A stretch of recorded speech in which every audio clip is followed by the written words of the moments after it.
हाँ जी, तो last class में हम लोगों ने समझा था रिलेशंस क्या होता है, राइट। इस क्लास में रिलेशंस से जुड़े आपके एनसीईआरटी के एग्जांपल्स करते हैं। कह रहा है represent the following relation between set P and set Q in the roster form and in arrow diagram. ठीक है, तो एक सेट पी दिया हुआ है, एक सेट क्यू दिया हुआ है और एक ये रिलेशन आर दिया हुआ है। ठीक है, ये किस फॉर्म में दिया हुआ है? सेट बिल्डर फॉर्म में, राइट। Set builder form. इस रिलेशन को हमें रोस्टर फॉर्म में लिखना है और एरो डायग्राम की फॉर्म में लिखना है। कह रहे also write down the domain, codomain and range of this relation R. ठीक है, तो सेट पी तो है ये और सेट क्यू है ये। चलो देखते हैं रिलेशन क्या है। रिलेशन कह रहा है कि x y such that x is the first letter of the name y. मतलब क्या है कहने का? कहने का मतलब है कि रिलेशन में दो एलिमेंट आएंगे x comma y. X element कहाँ से आएगा? पी सेट से। वाई एलिमेंट कहाँ से आएगा? क्यू सेट से। ठीक है, कह रहा है x is the first letter of the name Y. तो मतलब एक्स क्या है?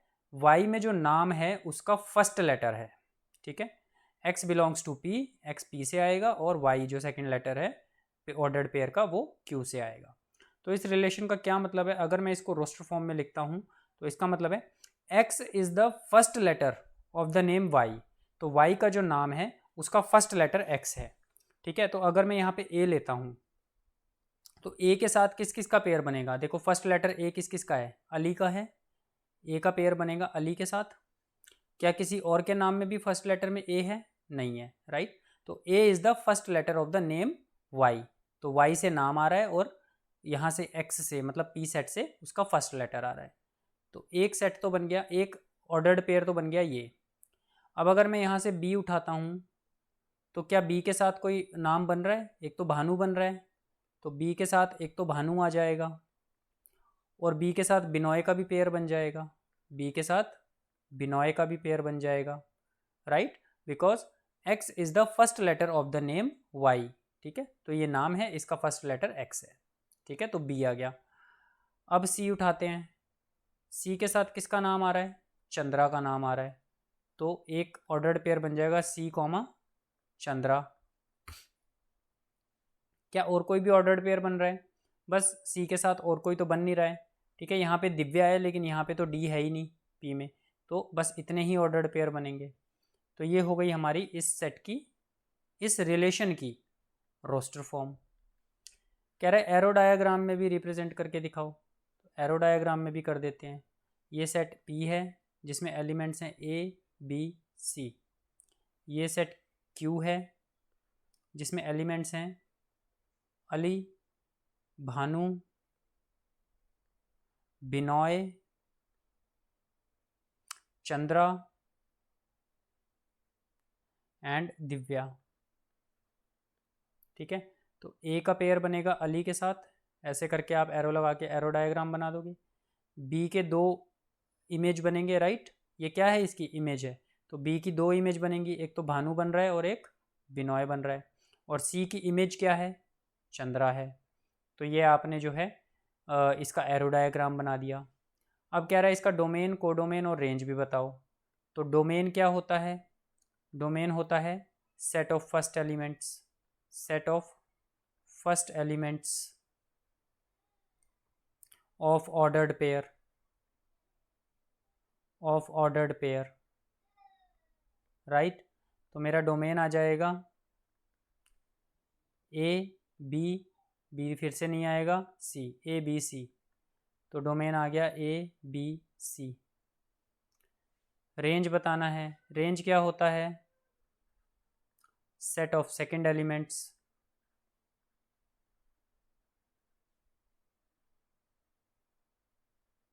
Of ordered pair, right. तो रेंज क्या हो जाएगा? सेकंड एलिमेंट अली, भानु, बिनॉय और चंद्रा। अली, भानु, बिनॉय, चंद्रा। चलो जी, कोडोमेन भी मांगा है इसने, कोडोमेन भी बता दो। कोडोमेन यहाँ पे लिख लेते हैं। कोडोमेन क्या होता है? Entire second set, entire set B या सेकंड सेट लिख लो, सेकंड सेट। ठीक है, तो कोडोमेन क्या हो जाएगा मेरा? ये पूरा का पूरा set, set Q, right. Ali, Bhanu, Binoy, Chandra and Divya. ठीक है, सेट क्यू, राइट। तो ये आपने इस तरीके से, ऐसे क्वेश्चन आएंगे रिलेशन के ऊपर। ठीक है, तो कोई एक रिलेशन दे देंगे और बोलेंगे इसको रोस्टर फॉर्म में लिखो, एरो डायग्राम बनाओ, इसका डोमेन, कोडोमेन और रेंज बताओ। यही पूछेंगे बार बार, हर क्वेश्चन में यही चीज़ें आने वाली हैं। ठीक है, तो अगर आपको एक बार रिलेशन का कॉन्सेप्ट ठीक से समझ में आ गया है तो बस फिर आप आराम से सारे क्वेश्चन कर लोगे अब रिलेशन के। देखो कुछ एग्जाम्पल्स और देखते हैं एनसीईआरटी से, इसको नोट डाउन कर लेना। कह रहा है ए एक सेट है, ये सेट है, define a relation R from A to A by R equals to this. कहने का मतलब क्या है? देखो फ्रॉम ए टू ए का मतलब क्या है ये समझाता हूं मैं। जो रिलेशन होती है ना, relation that is defined from what? One set to another set, right. From domain to codomain, right. Domain to codomain जो रिलेशन होती है वो कहाँ से कहाँ डिफाइन होती है? Domain to codomain. ठीक है, सो बेसिकली ए टू ए का क्या मतलब है? जैसे हम बोलते हैं ना, अभी हमने पीछे वाले क्वेश्चन में देखा था, एक सेट पी था उसमें कुछ एलिमेंट्स थे, एक सेट क्यू था उसमें कुछ एलिमेंट थे, और जो हमारा रिलेशन था वो क्या था? रिलेशन जो था हमारा वो सेट पी से सेट क्यू पे डिफाइंड था, राइट। तो ये डोमेन का सेट था और ये कोडोमेन का सेट था, राइट। ए टू ए का मतलब है कि डोमेन भी ए ही होगा और कोडोमेन भी ए ही होगा। ठीक है, तो फ्रॉम सेट ए टू ए लिख लो, या फिर कई बार ऐसे भी लिख देते हैं on set A, on set A. On set ए का भी क्या मतलब है भाई? ये रिलेशन जो है वो ए टू ए पे है, मतलब इसका डोमेन भी ए है और कोडोमेन भी ए है। ठीक है, तो ये इसका मतलब है। ठीक है, समझ में आ गया? पीछे वाले क्वेश्चन में क्या था कि रिलेशन जो था between set P and set Q था।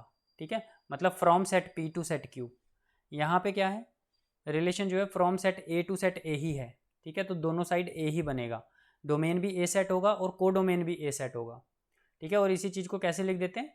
ऑन सेट ए भी लिख देते हैं। ठीक है, तो जैसे फ्रॉम सेट ए टू ए लिखा है ना, ऐसे ही ऑन सेट ए लिख देंगे। तो ऑन सेट ए का मतलब है, अंडरस्टूड सी बात है कि उसका डोमेन और कोडोमेन दोनों सेट ए ही है। ठीक है, तो कई बार वैसे भी लिखा आ जाता है। तो ए सेट दे दिया है आपको, ए सेट में एलिमेंट्स दे दिए हैं 1 2 3 4 5 6। ठीक है, रिलेशन दे दिया, क्या दे दिया? x comma y such that y equals to x plus 1। और x और y दोनों कहाँ से हैं? a से ही हैं। ठीक है, फ्रॉम सेट ए टू ए का मतलब है x भी a से आएगा, y भी a से आएगा। तो इस रिलेशन को रोस्टर फॉर्म में लिखते हैं। अब देखो x की वैल्यू अगर मैं 1 ले लेता हूँ, x की वैल्यू अगर मैं 1 ले लेता हूँ तो y की वैल्यू क्या आएगी? 1 + 1 मतलब 2। x की वैल्यू अगर मैं 2 ले लेता हूँ तो y की वैल्यू 3 आ जाएगी। 3 ले लूँगा तो y की वैल्यू 4 आ जाएगी। 4 ले लिया तो 5, और 5 ले लिया तो 6। और अगर x की वैल्यू 6 लूँगा तो y की वैल्यू क्या आएगी? 7 आएगी। लेकिन प्रॉब्लम क्या है कि 7 तो ए सेट में है ही नहीं। ठीक है, तो लेकिन जो ये y है वो भी सेट ए से ही आना चाहिए। तो इसका मतलब x की वैल्यू मैं 6 ले ही नहीं सकता, सिर्फ 5 तक मुझे लेनी पड़ेगी। ठीक है, तो ये वाली वैल्यूज़ मैं नहीं ले सकता। बस इतने ही ऑर्डर्ड पेयर बनेंगे मेरे इस रिलेशन में। Depict this relation using arrow diagram. Arrow diagram से कर देते हैं रिलेशन को डिपिक्ट। ये भी सेट ए है, ये भी सेट ए है, यहाँ पे भी 1 से लेकर 6 तक एलिमेंट हैं,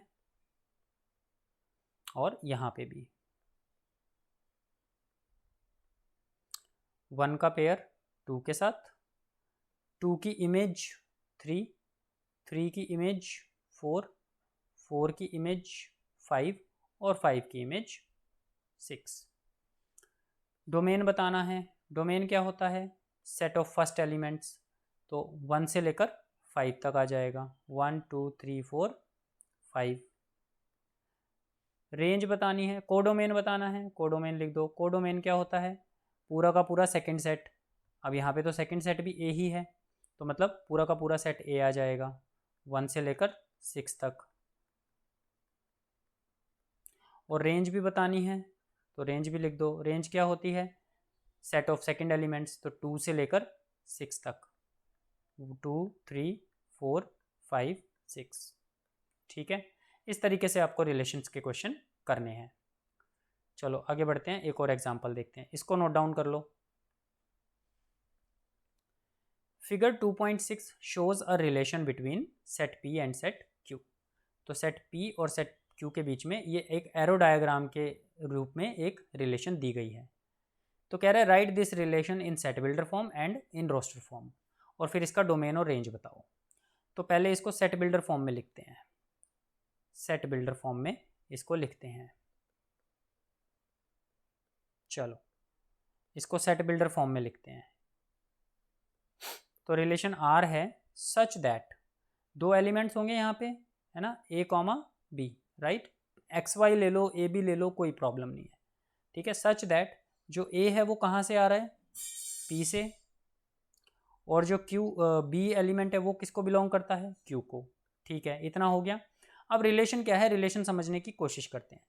देखो 9 है यहाँ पे, तो इसकी जो इमेज बन रही है वो कौन कौन सी बन रही है? 3 बन रही है और -3 बन रही है। 4 की इमेज क्या क्या बन रही है? 2 बन रही है और -2 बन रही है। तो 9 की इमेज बन रही है 3 + -3, 4 की इमेज बन रही है +-2, और इसी तरह से 25 की इमेज बन रही है +-5, 25 की इमेज बन रही है +-5। तो क्या मैं ये बोल सकता हूँ कि इसका स्क्वायर ये है, इसका स्क्वायर ये है, इसका स्क्वायर ये है? इसका मतलब क्या मैं बोल सकता हूँ कि ए जो है वो बी के स्क्वायर के इक्वल है ना। बी का प्लस लो या -5 लो, दोनों का स्क्वायर करोगे तो 25 ही आएगा। तो ए जो है वो बी के स्क्वायर के इक्वल है। तो ये मैंने सेट बिल्डर फॉर्म लिख दी इसकी। अब मुझे इसकी रोस्टर फॉर्म लिखनी है, रोस्टर फॉर्म भी लिख देते हैं। रोस्टर फॉर्म तो और आसान है, R = भाई सबसे पहले 9 ले लो। 9 की इमेज किस किस के साथ बन रही है? 3 के साथ और -3 के साथ। तो 9,3, 9, -3। फिर 4 ले लो, तो +2 के साथ और -2 के साथ, 4,2, 4, -2। फिर 25 ले लो, +5 और -5। तो 25 की इमेज है 5 और 25 की इमेज है -5। लो भाई ये रोस्टर फॉर्म हो गई, ठीक है, ये रोस्टर फॉर्म हो गई। चलो जी, और क्या पूछा है? डोमेन और रेंज पूछा है। डोमेन क्या होगा इसका? सेट ऑफ फर्स्ट एलिमेंट्स 9 4 25, ठीक है। रेंज क्या होगी इसकी? Set of second elements, second element क्या क्या है? 3 -3 2 -2 5 -5, 3 -3 2 -2 5 -5। हो गया क्वेश्चन सॉल्व। अब मान लो कोडोमेन भी पूछ लेता, इसने पूछा नहीं है बट कोडोमेन भी पूछ लेता, तो कोडोमेन भी लिख देते हैं। क्या होगा कोडोमेन? ये वाला पूरा का पूरा सेट, राइट, सेट क्यू। तो 5 3 2 5 3 2 1 -2 -3 एंड -5, ये कोडोमेन हो गया। ठीक है, चलिए आगे बढ़ते हैं, नेक्स्ट क्वेश्चन देखते हैं। इसको नोट डाउन कर लीजिए प्लीज़। कह रहा है सेट ए ये है, सेट बी ये है, find the number of relations from A to B. बहुत ही अच्छा क्वेश्चन है ये, नंबर ऑफ रिलेशंस निकालना है कि भाई ए से बी में टोटल कितने रिलेशंस बन सकते हैं। ठीक है, तो बहुत ही अच्छा क्वेश्चन है। एक बात समझने की कोशिश करते हैं यहाँ पे। Number of elements in A कितना है? 2 है। Number of elements in B कितना है? 2 है। अब देखो इसने रिलेशंस नहीं बोला है कि लिख के दिखाओ, वो बस इसने इतना पूछा है कि भाई find the number of relations from A to B, मतलब ए से बी में कितने रिलेशंस बन सकते हैं। ठीक है, अब देखो 1 का पेयर 3 के साथ भी बन सकता है, एक रिलेशन हो गया। फिर 1 का पेयर 4 के साथ भी बन सकता है, 2 रिलेशन हो गए। फिर 2 का पेयर 3 के साथ बन सकता है, 3 रिलेशन हो गए। 2 का पेयर 4 के साथ बन सकता है, 4 रिलेशंस हो गए। फिर 1 का पेयर 3 के साथ, 1 का पेयर 4 के साथ। इस तरीके से बहुत सारे इसमें रिलेशन बन सकते हैं, राइट।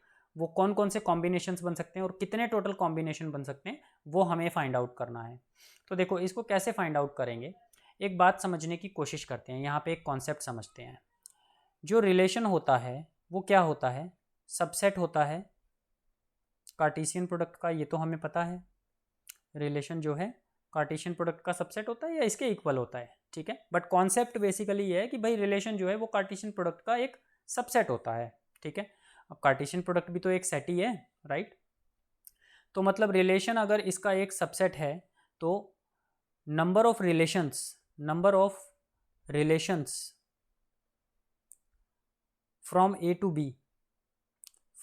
बी किसके इक्वल होना चाहिए भाई, number of subsets of A cross B. Simple सी बात है भाई, कार्टेशियन प्रोडक्ट जो ए क्रॉस बी है उसके जितने भी सबसेट बन सकते हैं उतने ही रिलेशन होंगे। क्यों? क्योंकि रिलेशन जो है कार्टेशियन प्रोडक्ट का सबसेट होता है। क्लियर है? अब मेरी जॉब क्या है, मेरी जॉब है नंबर ऑफ सबसेट्स निकालना ए क्रॉस बी के। भाई number of subsets of A cross B कितना होगा, ये हम सेट्स के चैप्टर में पढ़ चुके हैं। 2 नंबर ऑफ एलिमेंट्स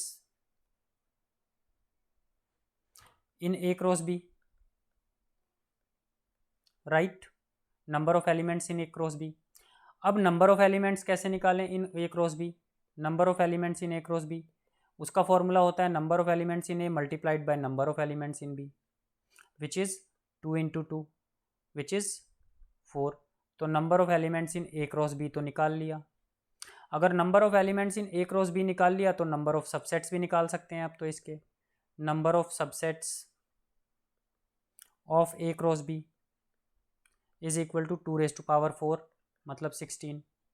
और ये नंबर ऑफ सबसेट्स क्या है बेसिकली, ये नंबर ऑफ रिलेशंस ही तो है, number of relations from A to B. ऐसा क्यों? क्योंकि रिलेशन जो होता है वो कार्टेशियन प्रोडक्ट का ही तो सबसेट होता है। तो अगर हमने नंबर ऑफ सबसेट्स निकाल दिए तो मतलब नंबर ऑफ रिलेशन निकाल दिए, ठीक है। तो इसका मतलब नंबर ऑफ रिलेशंस